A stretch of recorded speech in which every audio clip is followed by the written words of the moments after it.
ఉభయ రాష్ట్రాల్లో బడుగు బలహీన వర్గాల అభ్యున్నతి కోసం అహర్నిశలో కృషి చేసిన మహనీయుడు దివంగత నేత వంగవీటి మోహనరంగా అని ప్రభుత్వం మాజీ విప్ సామినేని ఉదయ్ భాను అన్నారు.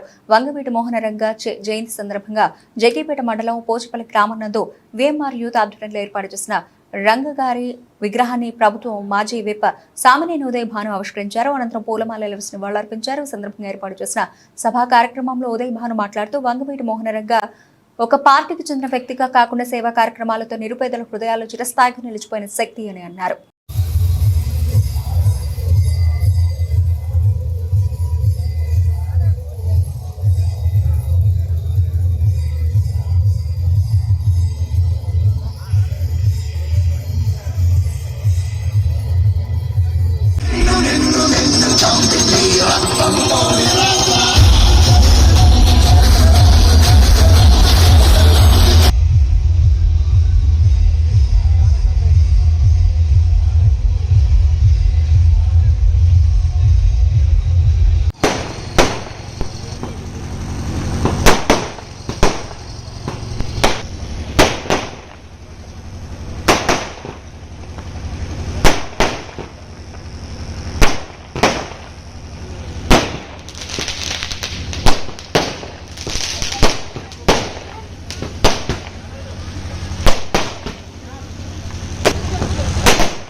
నేను ఎదుర్కొంటా, మీ ముందు నేనుండి పోరాటం చేస్తా, మీ హక్కుల కోసం నేను నా ప్రాణాలైనా అర్పిస్తానని చెప్పి మొట్టమొదట ధైర్యంగా ముందుకు వచ్చేటువంటి వ్యక్తి వంగవీటి మోహనరంగా గారు.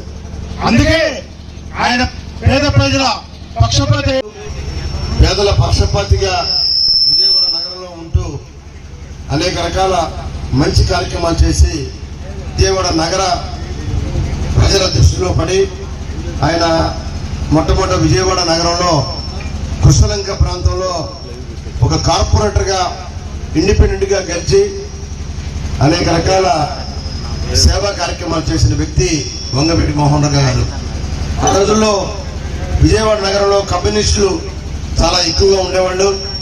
ఆ కమ్యూనిస్టులకి వ్యతిరేకంగా కాంగ్రెస్ కి అనుకూలంగా విజయవాడ నగరంలో అనేక రకాల ఉద్యమాలు చేస్తూ ఆనాటి తెలుగుదేశం ప్రభుత్వం వ్యతిరేకంగా అనేక రకాల ప్రజా సమస్యల మీద నిత్యం ప్రజల కోసం పాటుపడుతున్న వంగవీటి మోహనరంగా గారు జిల్లా వ్యాప్తంగా రాష్ట్ర వ్యాప్తంగా మోహనరంగా వంగవీటి రంగా అంటూ అనేక రకాలుగా ఆయన ఒక ప్రత్యేకతని సాధించుకున్నాడు. అటు శ్రీకాకుళం జిల్లా, విశాఖపట్నం, ఇటు చిత్తూరు జిల్లా, అటు అనంతపురం జిల్లా, అటు తెలంగాణ హైదరాబాద్ లాంటి ప్రాంతాల్లో కూడా మరి వంగవీటి మోహనరంగా గారిని తీసుకెళ్లి అనేక రకాల సేవా కార్యక్రమాల్ని చేయించిన ఘనత ఆ రోజు ప్రజల్లో ఉంది. మరి అటువంటి వ్యక్తిని ఆ రోజు విజయవాడలో ఆయన కార్పొరేట్ నుండి మరి శాసనసభ్యుడిగా విజయవాడ నగరంలో ఎన్నికయ్యాడు.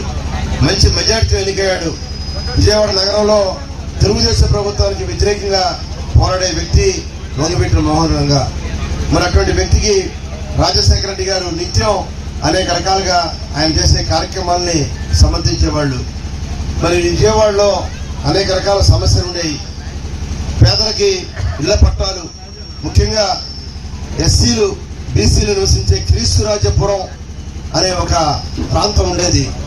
అక్కడ ఇళ్ల స్థలాల కోసం అనేక సంవత్సరాలుగా ఉద్యమాలు జరిగాయి.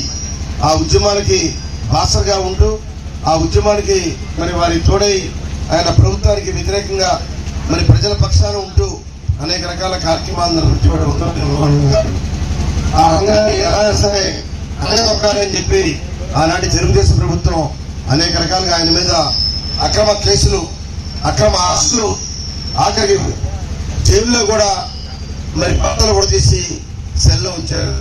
అయినా కూడా ఆయన ఉద్యమాన్ని ఆపలేదు. మళ్ళీ కోర్టు ద్వారా బెయిల్ తీసుకున్నాడు. మళ్ళీ ఆ కిరీశ్వరాజపురంలో, ఆ కృష్ణలంక ప్రాంతంలో, విజయవాడలో, నగరంలో కొన్ని లక్షల మందికి ఇళ్ల స్థలాల కోసం అనేక రకాల ఉద్యమాలు చేసి చివరికి గత్యంతరం లేక బందర్ రోడ్లో మదర్ తెరిసా విగ్రహం ముందు ఆమరణ నిరాదీక్ష చేపట్టారు. దేనికోసం చేపట్టారు? ఇవాళ ఆయన పేదల కోసం, బడుగు వర్గాల కోసం, ప్రజల కోసం ఆయన ఉద్యమాన్ని చేపట్టాడు. అటువంటి మహోన్నత వ్యక్తి వంగవీటి మోహన్ రంగా గారు. ఎప్పుడు స్వార్థం ఉండేది కాదు. రాష్ట్ర ప్రభుత్వం నుంచి కూడా అనేక రకాలుగా సహాయాలు చేశారు. అయినప్పుడు కూడా ఆ రోజు తెలుగుదేశం ప్రభుత్వం ఎలాగైనా సరే ఈయన్ని హతమార్చాలి, ఈయన వల్ల ఆంధ్రప్రదేశ్ లో ఒక సామాజిక వర్గం అంతా ఏకమవుతున్నారు, ఈయన్ని అడగదొక్కితేనే ఆ సామాజిక వర్గం పూర్తిగా అణిగిపోతుందని చెప్పి ఒక కుట్రతోటి కుటుంబంతో ఆయన చేసే నిరాదీక్షని భగ్నం చేయాలని చెప్పి, నిరాదీక్షని మానుకోమని చెప్పిన కూడా మరి ఆయన మానుకోలేక మీరు ఇళ్ల స్థలాలు ఇస్తేనే నేను ఉద్యమాన్ని విరమిస్తాను, నిరాదీక్ష విరమిస్తానని చెప్పాడు. దాని ప్రకారమే మరి ఆ రోజు మరి కుట్రతోటి తెలుగుదేశం పార్టీ గూండాలు అర్ధరాత్రి ఆ రోజు క్రిస్మస్ డిసెంబర్ 25 రాష్ట్ర వ్యాప్తంగా క్రిస్మస్ పండుగ జరిగే సమయంలో రాత్రి 1 గంట ప్రాంతంలో ఒక బస్సులో తెలుగుదేశం జెండాలు కట్టి ఆయన ఏ విధంగా హతమార్చారో రాష్ట్ర ప్రజలందరూ కూడా మరి చూశారు. వెంటనే ఆయన హత్య గావించబడిన తర్వాత మరునాడు విజయవాడ నగరమే కాదు, గుంటూరు నగరమే కాదు, తిరుపతి కాదు, అటు నిజామాబాద్ ప్రాంతమే కాదు, రాయలసీమ ప్రాంతం కాదు, అన్ని చోట్ల పెద్ద ఎత్తున ఉద్యమాలు. ప్రతి వాళ్ళు, స్త్రీలు, పురుషులు రోడ్డు మీదకి వచ్చారు. కర్ఫ్యూ అన్ని చోట్ల కూడా 3 రోజుల పాటు కర్ఫ్యూ పరిస్థితి ఆ రోజు ఉంది. కర్ఫ్యూ వచ్చిందంటే ఆ ఒక వ్యక్తి, ఆయన సామాన్య వ్యక్తి, ఒక శాసనసభ్యుడు, ఆయన కోసం అటు రాయలసీమ, తెలంగాణ, కోస్తాంధ్ర అన్ని చోట్ల కూడా కర్ఫ్యూ పెట్టారంటే ప్రజల గుండెల్లో ఆయన ఏ విధంగా పేరు సంపాదించారో మనమంతా ఒక్కసారి ఆలోచించాలి. కాబట్టి కూడా పోచపల్లిలో విగ్రహాలు, చిన్న చిన్న గ్రామాల్లో కూడా ఆయన్ని మర్చిపోకుండా చనిపోయి ఇవాళ మరి సుమారుగా 30 సంవత్సరాలు దాటినప్పుడు కూడా మరి ఇవాటికి ఆయన మర్చిపోకుండా ఆయన విగ్రహాలు పెట్టడం, లక్షల విగ్రహాలు పెట్టి మరి వారి గుండెల్లో కూడుగట్టుకున్న మహనీయులాగా ఉన్నాడు వంగవీటి మోహన్ రంగా గారు. కాబట్టి